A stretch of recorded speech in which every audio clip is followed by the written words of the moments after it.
Welcome to Reddit Aliens. For survivors of attempted kidnappings, how did you escape? Please remember to like, share, and subscribe. Guy at a club and his mix of friends was insistent about coming back to a party. I politely declined. Didn't think much of it.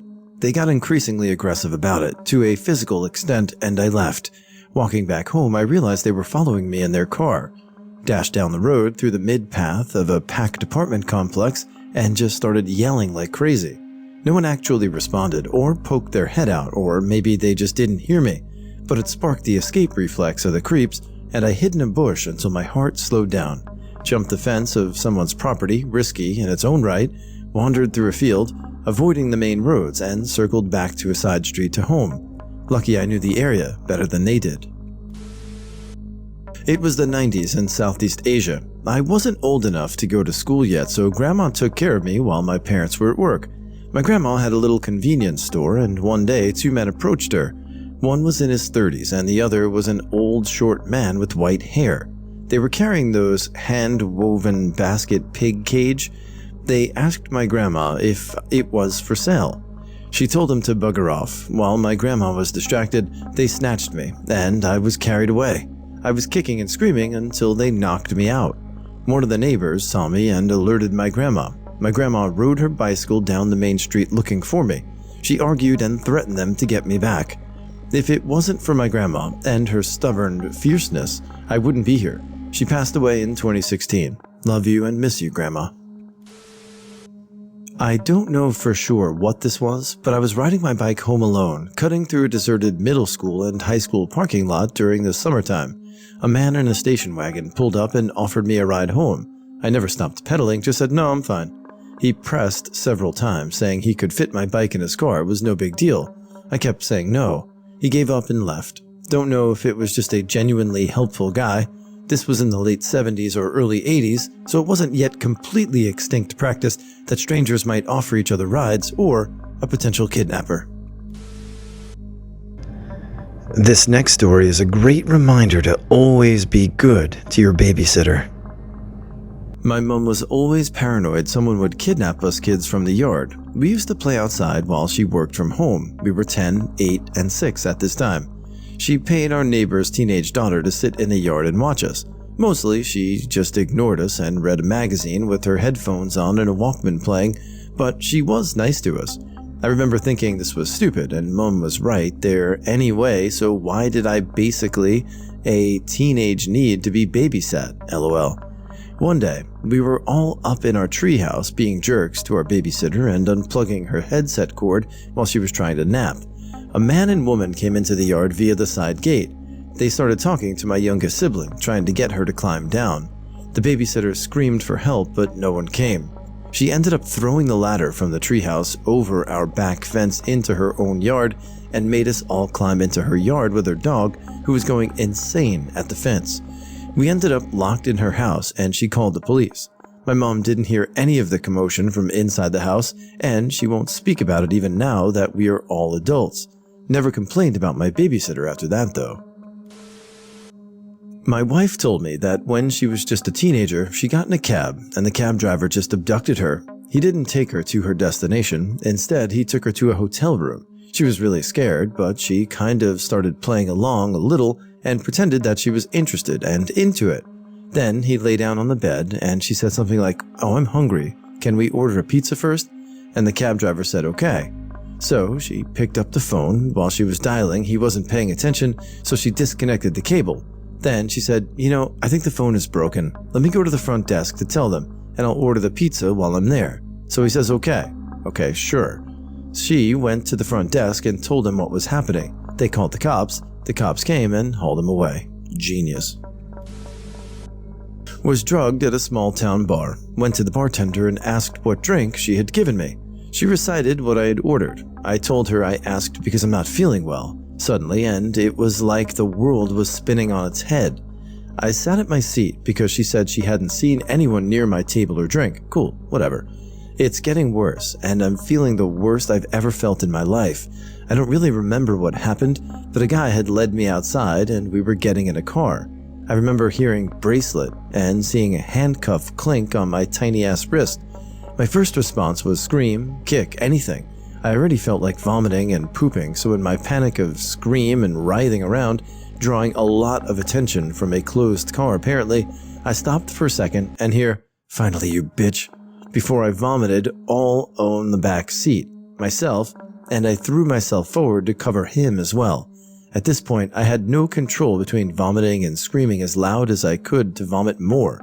My drugged self was like, it can't get worse for me, and I literally pulled my pants down and shat as my body saw fit. Guy never left the parking lot because of the commotion I raised. I remember hearing people banging on the windows and the guy freaking out, so I started screaming, "Help!" the best I could. The guy was arrested and charged with attempted kidnapping and drugging me with meth and fed that they found on his person.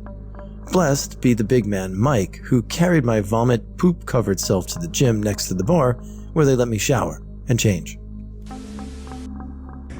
This next story is a good reminder that no amount of money is worth your safety.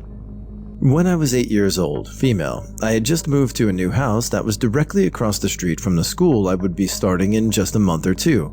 I would sometimes go to the school and play by myself in my early teens. They told me to come hang out at their house. I shook my head and tried to run home but was blocked. The second oldest pulled out a $20 and tells me that I can have it once we get to their house. I think for a moment and decline again, but am blocked again from leaving. My heart is racing and I keep looking longingly at my house.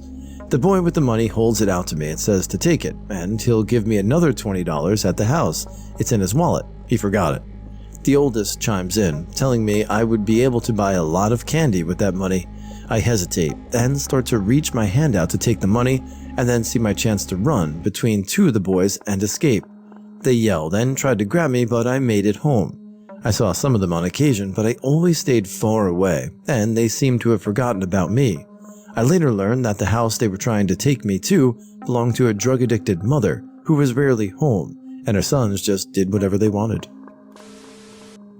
I was 12, and some guy was walking towards me after school. He said, "Hey there, kiddo, you remember me, don't you? Mom told me to take you home." I thought, bitch, that's the oldest trick in the book. My parents told me if this ever happened, one thing I could do was run to the nearest adult and yell, "Mom, Mom," or "Dad, Dad." So that's what I did. A teacher was walking into the school and I said, "Oh, Dad, there you are." The guy got the F out of there. I explained to the teacher why I did that. We didn't get his plate number, sadly enough. When I was very little, my dad took my sister and I on a river camping trip for a few days. We got to the little rural town at the end of the river where a buddy left our truck and trailer at the boat launch for us. My sister was old enough to sort of help Dad with loading the boat, hold rope so it doesn't float away while we back up, etc. But I was too little to really do much, so I started wandering around looking for stuff. I found a dead bumblebee and I really loved bumblebees, so I decided to bury it in a little grave to pay respect. I found a patch of flowers near the edge of the boat launch by the woods. I'm crouched down, completely absorbed by my trying to make a little cross for a headstone out of 2 twigs and a bit of grass, when suddenly I hear my dad's deep, booming voice scream, "Hey!" He was a good 10 yards away from me, but it was so loud I could feel it in my chest, and I jumped and spun around towards him. He's already halfway to me, running. His face looks scary. He looks so mad, so focused, and he's looking over my shoulder instead of at me. I run over to him, no idea what's happening, but scared that I'd at least get in trouble if I didn't go over to him right away. He picks me up and puts both me and my sister into the truck to finish loading by himself. Apparently, a man tried to take me. I never even knew he was there. Dad caught sight of him just as he began lugging towards me and scared him off. I wouldn't have known until I was already gone if he hadn't been so aware. Watch your kids. It only takes a second. Actually, the opposite here. I once fell off my bike on my way to school. Only an older man in a little white van stopped, put my bike in his car, asked where I lived, and brought me home. Only recently realized that I'm really lucky to live in a safe area where I wasn't even afraid to get in an unknown man's car and tell him where I lived. When I was in 5th grade, I was finally allowed to walk home from school alone. This was a big deal to me for a couple of reasons. One, I'm not the most social person, and after a full day of school, I just wanted some time with no one talking to me. The library was right next to my school, so I often went from school to the library, and then I would detour past a bakery as I walked home. I usually read while I walked. My father and my uncle both were big on safety rules. We lived in the only two-story house with a fire escape ladder in the upstairs on our block. We had to practice going down it at least once a year. They drilled a ton of safety rules into me that were not common in the early 1980s. I was walking home from school with my book reading away. A car pulled up next to me, and the owner asked me for directions. I was polite enough to tell him I didn't know, but he kept following me. Then he asked if my name was, and then he told me that my father was hurt at work and my uncle sent him to come bring me to the hospital. That set off alarm bells. We had a plan in place for emergencies. No one in my family would ever send someone who was not a family member to get me. We had at least 200 relatives who would be called to pick me up before a person I did not know was sent. Big Catholic family on that side. I especially knew that my uncle would not have sent him. I was absolutely sure of this. So I ran to a house that I knew would have an adult in it.